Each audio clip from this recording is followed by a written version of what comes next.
Começando 2020, é hora de olhar para trás e ver quais foram os melhores filmes dos anos 2010.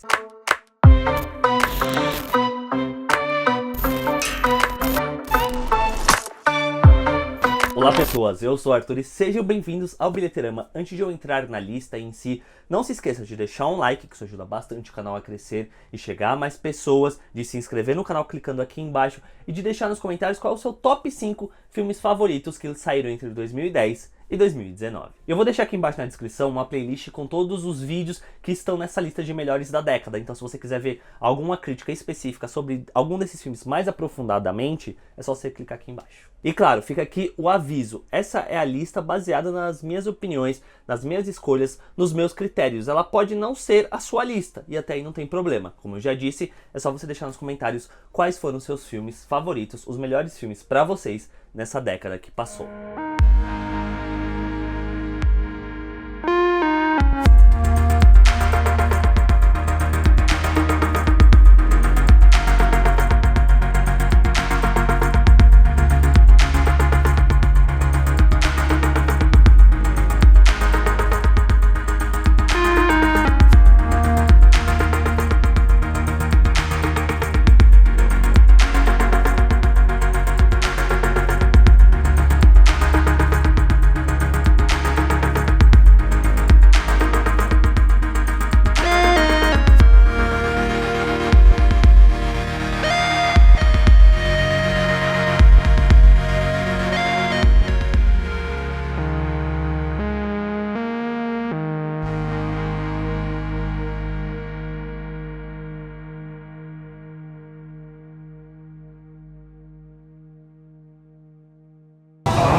Em décimo lugar, temos Vingadores, o primeiro lá de 2012. Daria pra colocar o Guerra Infinita? Daria, porque é uma baita construção do vilão. Daria pra colocar o Ultimato? Também daria, porque é o suprassumo resultado final de toda essa construção desse universo. Só que nada disso seria possível sem o primeiro Vingadores lá em 2012, que foi meio que a aprovação para que esse universo de fato viesse a existir em sua plenitude, em que pela primeira vez no cinema a gente viu personagens de suas próprias franquias, heróis com seus próprios filmes se juntando para um grande evento que foi um sucesso tanto de bilheteria, quanto de público, quanto a aprovação da crítica. Todo mundo comprou essa ideia e a partir desse momento que todos os outros estúdios correram atrás dos seus próprios universos e meio que a Marvel ditou o que seria o cinema blockbuster durante essa década.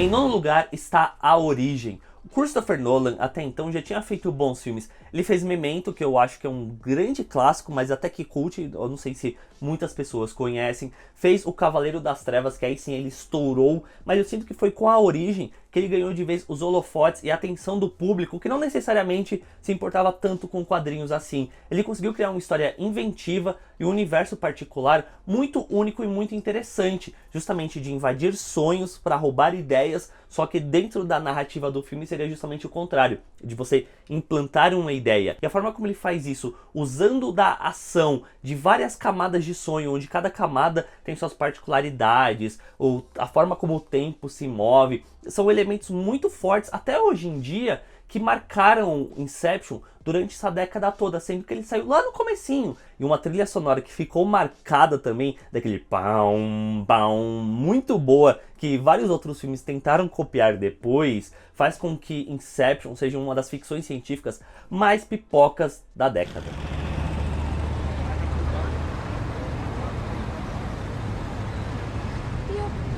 Em oitavo lugar está Roma. Alfonso Cuarón, no começo da década, entregou uma ficção científica muito boa e claustrofóbica, mas foi com esse filme que ele alcançou o seu ápice até então, que ele junta várias técnicas narrativas e de filmagem mesmo, que ele já havia utilizado em outros filmes e condensa tudo nessa que é sua obra-prima. Filmado em preto e branco e dando voz ou no caso Construindo a Cleo Buscando a Sua Própria Voz, é um filme muito simples, que aborda sobre o cotidiano daquela pessoa, daquela família, e fala sobre a simplicidade, ao mesmo tempo complexa, que é a vida.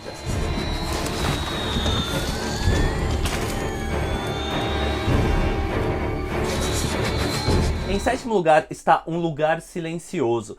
A estreia do John Krasinski na direção se mostra madura e muito competente ao criar esse universo pós-apocalíptico de uma família tentando sobreviver no silêncio, enquanto que os laços familiares precisam ser desenvolvidos, precisam ser criados sem que haja o diálogo necessário para isso. Num gênero onde a gente está tão acostumado com filmes tendo o som como algo tão estridente, tão presente para fazer o susto vir, é muito interessante ver como que o John Krasinski usa do terror no silêncio, em que a imersão dentro dessa experiência é tamanha que qualquer mini ruído que a gente presencie já é algo extremamente assustador, aterrorizante dentro desse filme, o que é um grande acerto dele. 이 씨발 꼭 한 잔만 하려고 하면은 Em sexto lugar está Parasita, onde o diretor Bong Joon-ho, assim como em diversas outras obras da sua carreira, volta sua narrativa para a diferença entre as classes sociais e o incômodo presente nessa situação. E ele faz isso dentro desse filme nos seus mais diferentes gêneros, começando pelo cômico, passando para o suspense e terminando em algo dramático e trágico. Isso sem nunca perder esse fator incômodo que está presente durante o filme todo e nos personagens e em suas ações. Ele conversa muito também sobre essa questão de parasitismo, sobre, afinal de contas, quem é que está parasitando o outro? É a família com mais poder aquisitivo que está sugando o que a família mais pobre tem? Ou é o contrário? E quando o terceiro elemento de Parasita entra dentro da narrativa, a forma como a gente, como espectador, estava assistindo e interpretando aqueles personagens muda totalmente, o que acaba sendo um plot twist extremamente inventivo e que conversa muito com a narrativa.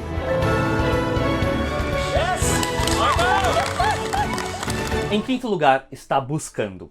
Filmes que se passam inteiramente em telas de computador não era uma novidade até então, mas foi a estreia do diretor Anesh Chaganty com esse filme que fez esse formato alcançar a sua perfeição. Trama investigativa tensa que te prende do começo ao fim, se passando somente em telas de computador ou de tecnologia, no caso pode ir para o celular, o computador, para o tablet, mas a forma como ele leva de uma tela para outra e você fica engajado dentro dessa história é excelente. A montagem desse filme, ela é crucial para que isso aconteça e é uma das melhores montagens da década nesse sentido, porque é um filme que já é pensado na montagem, na pré-produção, para que tudo faça sentido quando você grave as coisas e tudo precisa estar em perfeita harmonia, que é justamente o caso.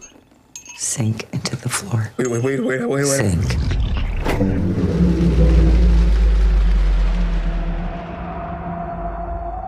Em quarto lugar está Corra, que é mais uma estreia de um diretor. Eu acho legal ver como essa década tivemos ótimos filmes, alguns dos melhores, como eu tô falando aqui no vídeo, que são tudo estreias de diretores que trazem um olhar fresco, um olhar novo para os gêneros e para o cinema de uma forma geral, que é justamente o caso aqui do Jordan Peele com o Corra. Aqui ele entrega um filme de terror inventivo, diferente, protagonizado por um negro, onde a negritude e o racismo são elementos intrínsecos na narrativa. Essa narrativa que ora flerta com o cômico, ora flerta com suspense e também com a ficção científica. Ele consegue juntar tudo isso para entregar um filme extremamente perfeitinho, sem aresta, sabe? Aquele filme que do começo ao fim você entende para onde ele tá indo, quando chega no final que tem a reviravolta você fica, meu Deus, você volta para ver e quando você vê estava tudo ali desde o começo. É um filme extremamente bem pensado e é mais um dos melhores filmes de terror da década. Essa década em que a gente viu o terror sabendo se reinventar e fugir do básico e do clichê.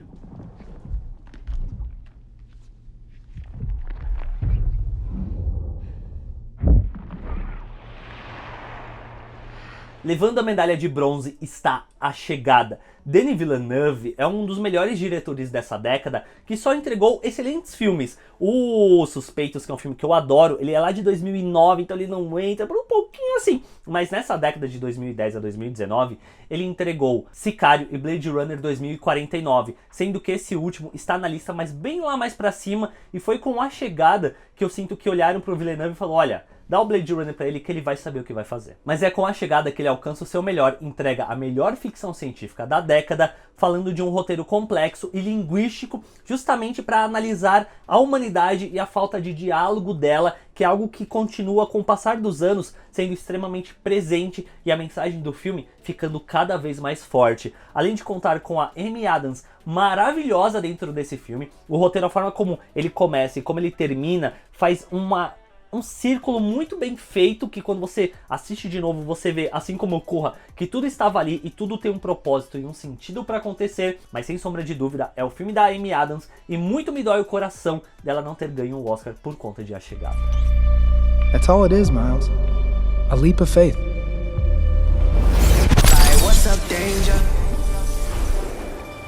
Levando a medalha de prata, em segundo lugar, está Homem-Aranha no Aranhaverso, que é apenas a melhor animação da década. Desculpa, Pixar, mas o que o Chris Miller e o Phil Lord conseguem fazer aqui é pegar a barra do que a gente tinha de animação até então e jogar ela num nível que a gente nunca tinha alcançado até então. Visualmente, é um filme com uma personalidade extremamente clara, em que ele mistura o 2D com 3D, além de mesclar diferentes estilos artísticos para compor um caos controlado maravilhoso, que muito chega próximo do que um quadrinho de verdade é, só que animado, o que é bizarro, mas ao mesmo tempo que maravilhoso, e que permite eles irem além da caixinha do que qualquer outro filme de super-herói já conseguiu ir até então, colocando ele também como um dos melhores filmes de super-heróis da década. Além de uma trama magnífica que nos entrega o Miles Morales, a Gwen Stacy e o Peter B. Parker, cada um com a sua jornada própria, envolvendo amadurecimento, aceitação e uma origem de super-herói extremamente forte, com uma mensagem muito poderosa, e é um filme que tem a melhor homenagem que a gente poderia sequer imaginar pro Stan Lee. Can I return it if it doesn't fit? It always fits. Eventually. Agora sim, chegamos ao pódio, chegamos ao melhor filme da década. E quem me acompanha já faz um certo tempo já sabe que filme que vai estar aqui. Mas para quem não acompanha, é claro que não poderia ser outro filme a não ser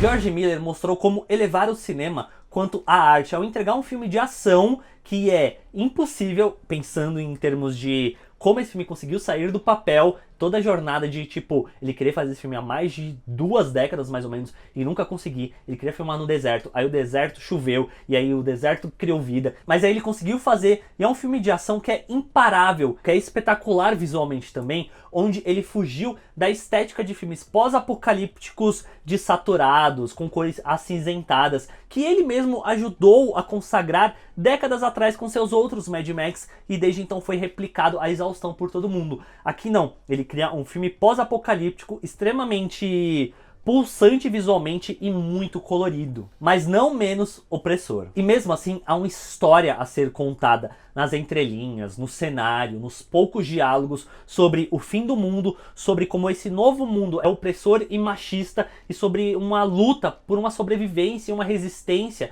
das mulheres que são as verdadeiras protagonistas dentro dessa história. Aliás, a entrega da Charlize Theron como Furiosa a coloca ela ao lado de ícones, não somente de filmes de ação, mas da história do cinema. Então, por todos esses elementos, Mad Max Estrada da Fúria é o melhor filme da década.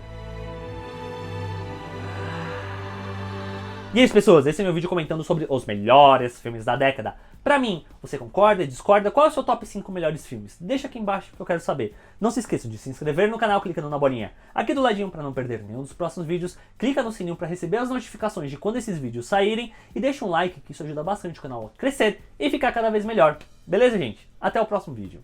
Tchau!